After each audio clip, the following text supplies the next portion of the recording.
their work dried up. In fact, I've spoken to a number of Airbnb hosts who have actually started closing down their listings because they cannot afford to keep them open anymore. So this has very much been a lose-lose situation for the workers. The work is dangerous and there's little demand. But there has been increased demand in some areas, specifically in terms of demand for workers on food delivery apps such as DoorDash and Uber Eats and Grubhub, and in grocery shopping apps like Shipt and Instacart. But with that increased demand is also coming an increased supply. So workers who were using these apps previously are now seeing increased competition. And what they thought of as a fairly dependable source of income, now they might be on these apps for hours, hitting refresh and never getting anything because it's the newest round of people that are able to grab those requests. And this is what I'm going to spend the rest of my time talking about today. You know, a couple of months ago, back when workers were still getting that $600 a week supplement, there was a lot of attention being paid to workers who were making more money on unemployment as opposed to working. And some people said, oh, this is so, they'll never want to go back to work. I, of course, was one of those people, along with Veena, saying, this means they're not getting paid nearly well enough in those other jobs. We should focus on increasing those wages overall.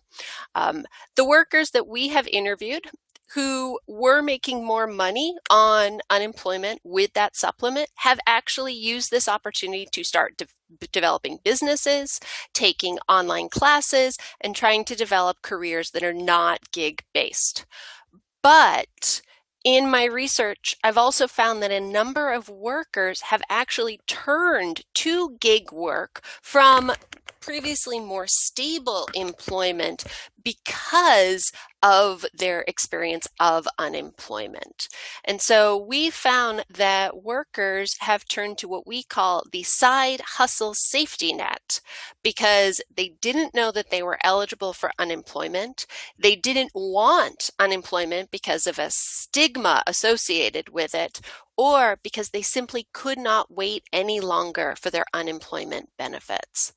So I want to talk about those three groups of people because I think there are some really interesting stories there. First and foremost, a lot of workers did not know that they were eligible for unemployment, or they did not know how to apply. We have been coming out of a period of relatively low unemployment, more than full employment, and many workers didn't understand how the unemployment system worked. One young woman said, well, I don't understand. If you just get money for not working, why would anyone work? It was just very much at odds with everything that she'd heard in her 22 years of being around.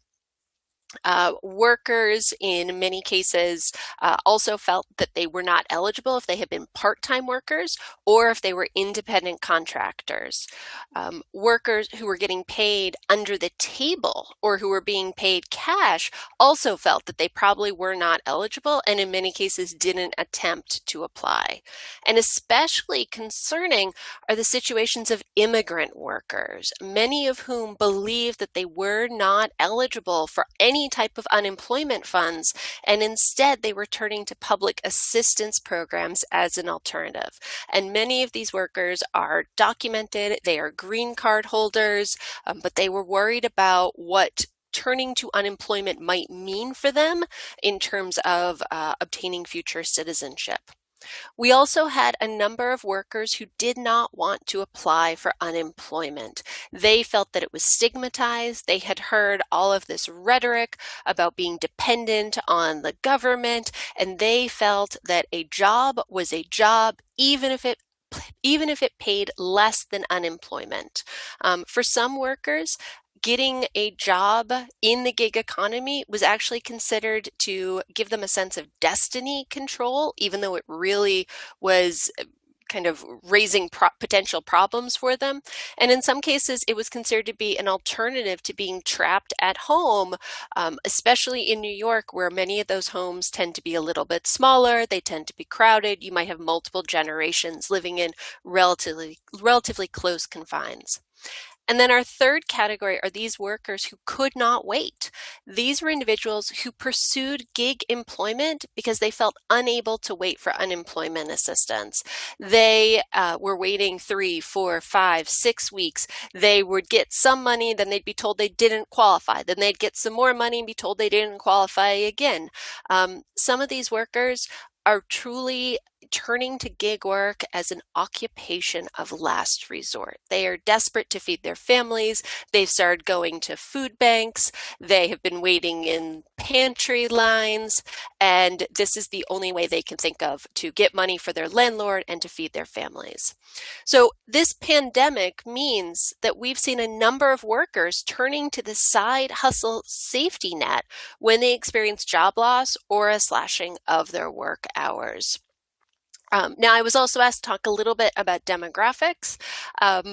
It's really difficult to get any type of demographic numbers about the number of workers in the gig economy.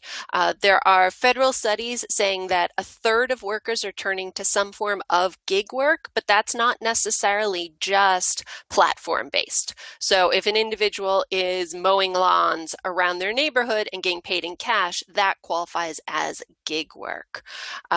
One famous study done by Uber actually defined an active driver as anyone who had given a ride in the last 6 months. Now, I don't know about you, but if I don't show up to work for a month, I'm no longer affiliated with my company, my school. But Uber, 6 months, we'll still count you. Okay. Also, demographically, again, we can't get the information from the companies. Workers move in and out of these platforms. I can tell you of the 200 gig workers that we interviewed for this NSF-funded project, they're not that different from other workers. 28% had some college, 36% had a bachelor's degree, 18% had at least some graduate school, and that actually included a handful of workers with doctorates, including a physical therapist whose hours were cut, and she was doing Instacart and Shipt and Uber Eats deliveries. Another worker who had two other workers who had medical degrees that were not working as doctors, and they were turning to dog walking and food delivery in order to make ends meet. And then the last thought I will leave you with also is that for many workers, they are very eager to get back to work. They're very eager, especially now that we're seeing that unemployment funds are due to start expiring very soon. By the end of the year, PUA is expected to end. In New York, workers qualify for extended benefits, which gives them additional funding into next year, but that's not going to work probably for many of the gig workers. And so we're seeing that there are a large number of scammers out there that are now trying to prey on these incredibly vulnerable workers.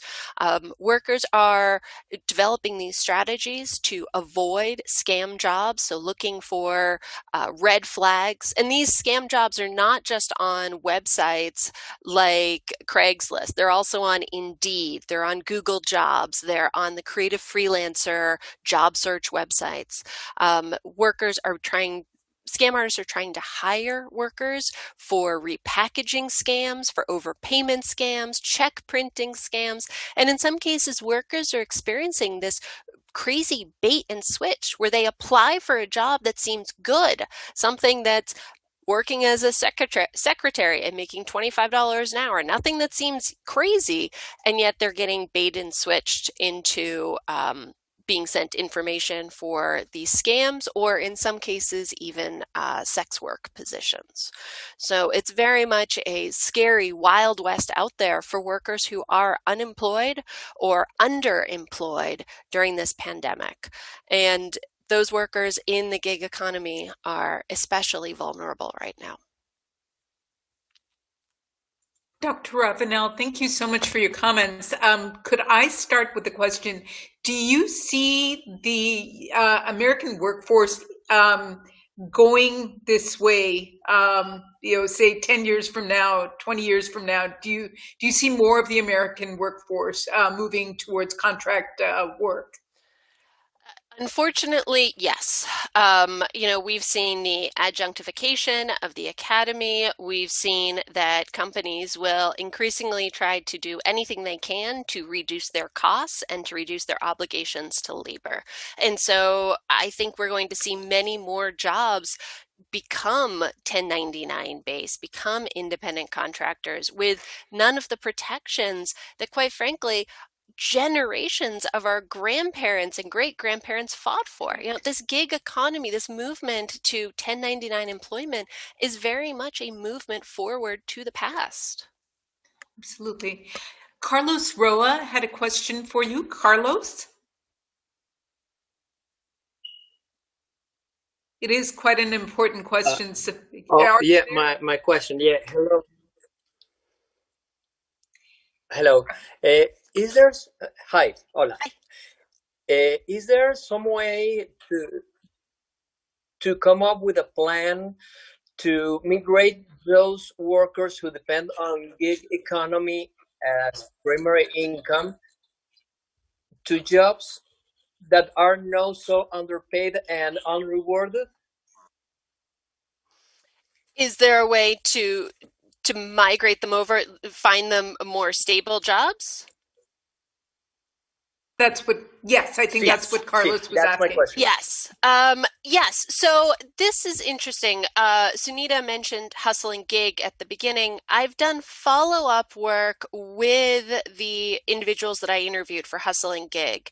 And everyone that I interviewed then, back in 2015, said, this is temporary work. I'm just doing this for a little while, get my feet underneath me, and then I'm going to move back into stable employment. And when I followed up with them in 2019, before COVID, a considerable number of them were actually still in gig employment. And so workers who are older, and in this case, older means past 40, or workers who are minority seem to be more likely to get stuck in gig work. That this is a long-term concern about what that's going to mean in terms of their life chances and futures. In terms of moving workers off of gig work and back into stable employment, we know that if a worker is unemployed for more than 8 months, the likelihood of them getting back into stable employment is exceptionally low. And so this is where we probably need to see a larger governmental effort to sort of renew something like WPA, right? We need a jobs program to help these unemployed workers get back into more stable employment, because once they have that stable employment, then it's going to be much easier for them to move back into a private workforce. And so that's something we should definitely be spending a lot more time on. When we do follow-up interviews with the workers later this fall, we'll be asking of them to also think about what they think government should be doing to help them, or what would help them to get back on their feet. So I'm really glad you've asked that question. We have a question from Sandy Close and then one from Henrietta Burrows. Dr. Ravenelle, are you able to stay on for both? Oh, yes, yes. Thank you. Sandy, please ask your question, and then Henrietta. Okay, very quickly, would providing